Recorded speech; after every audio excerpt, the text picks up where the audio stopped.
G'day ladies and gentlemen, welcome back to the second channel. Make sure you subscribe right now. We have videos every Thursday, Friday and Sunday. And I tell you what, right now, this is going to blow your mind. Demi Lovato slams gender reveal parties, branding them transphobic. Now, gender reveal parties are fucking painful. Like, honestly. Can you fuck off? You've just got married, you've just had an engagement party, you're having a fucking baby shower in a couple of weeks, now you've had a gender reveal party. How many fucking shitty fucking kitchen presents can one couple get? It's not all about you, grow up. Probably that's a bit harsh. But here's the thing, the gender reveal parties are painful. The only reason people do it is so they can get that quick video footage of them seeing some blue or some pink coming out of a baseball that they've hit into the fucking sky and it's exploded and everyone starts screaming. Alright? Or there's the ones where the dude starts going, yes, it's a boy, yes! It's fucking weird. Like, I want to have a little boy too, but I don't think I'd scream and run away from my wife. It just seems weird. But also, who gives a fuck what Demi Lovato thinks? She's a singer. Demi Lovato has slammed gender reveal parties, branding them as transphobic on social media. Wow. How will we ever survive? Demi Lovato has spoken, we must listen. The actress-singer took aim at the rising trend. It's been rising, it's been around for fucking years now. Get on the fucking train, love. The rising trend of family and friends gathered to reveal a baby's gender, often with an explosion of pink or blue glitter or balloons, saying it's insincere to not see these parties as excluding trans people.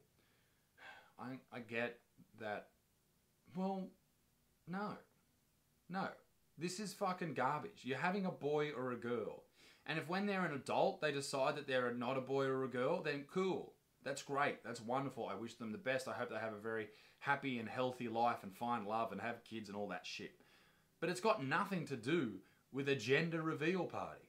Alright? I wouldn't have a gender reveal party. That's something that I would do with my wife, and we'd go, oh my god, we're having a little boy, how exciting, and we'd probably tell the family, or we might keep it a secret. Having a big gender reveal party, it just seems like a fucking weird thing to do. But people do it because they want Instagram likes. I get that. But in the 9-page post on Instagram titled, Why Gender Reveals Are Transphobic, originally penned by Alok Valid Menon, the 28-year-old encouraged her followers to share the information. So here's the post here, and it's all about...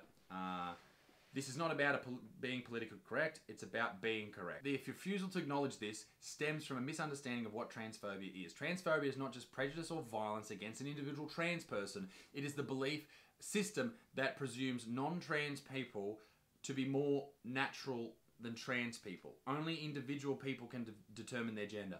I think the reason people think that people who aren't transgender are more natural, normal, the status quo, is because there are far more of them. We're talking about less than 1% of the population in the entire world.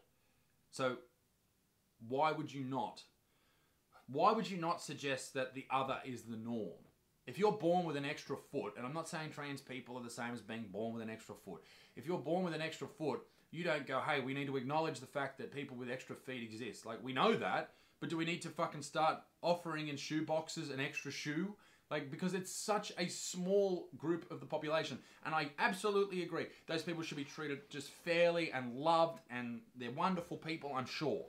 And I hate it when people say that I'm transphobic and all this type of shit, because I genuinely just want the best for people around. But I just think this is just such garbage. The reason Lovato's doing this, with her 100 million Instagram followers, is without a doubt because that's what she needs to push. That's the popular sort of, it's not even the popular opinion, but it's the opinion that is seen as the safest, the wokest. And she won't get cancelled for it. She won't get attacked for it. She'll get more gigs because of it. Having these attitudes helps your career.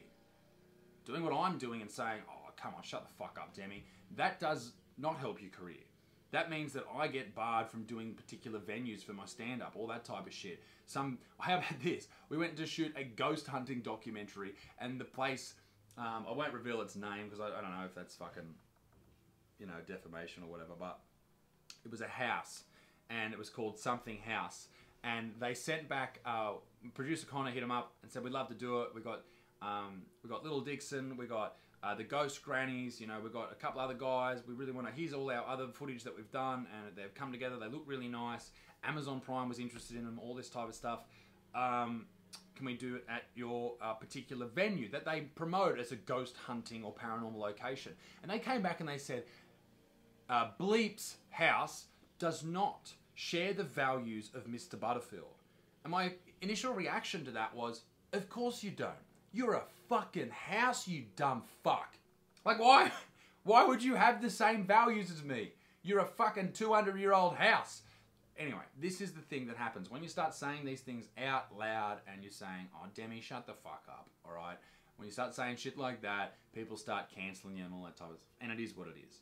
And I don't think that it's really so much as a transphobic thing. There's no phobia here. There's no terror. There's no fear about trans people. I think they should be included in society. I think they should have the same healthcare, same job offers, all that type of shit, right?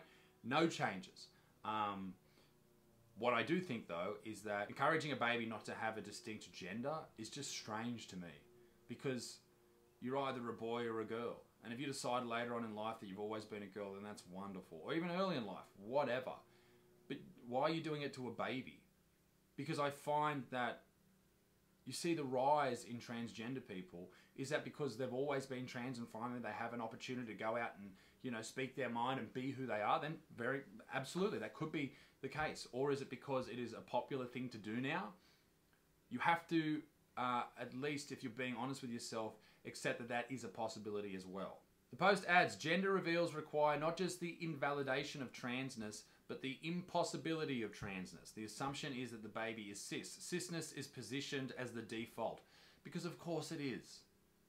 Because most people are cisgendered. And cisgendered is, what does it fucking mean? It means like straight and like a boy or a girl. Like you picked from the two. That's what cis means, I guess. Like, I don't want, if you're trans, and I found out this recently, I found out that it was a trans person that was a friend of a friend of mine, and they hated me and all this shit. Like, I don't care, you be you, whatever makes you happy, but when a big star comes out, like Demi Lovato, with 1 million Instagram followers, and all these people go, yes, clap that, click that, all that shit. The reason they're doing that, as I said before, is not because they love you or they care about you. It's genuinely because it makes them look better. Anyway, ladies and gentlemen, let me know what you think down below. Be a good motherfucker. Peace in the Middle East. Be extinct. Keep it moist, and I'll see you very soon. Toodle-wah-wah. Bye.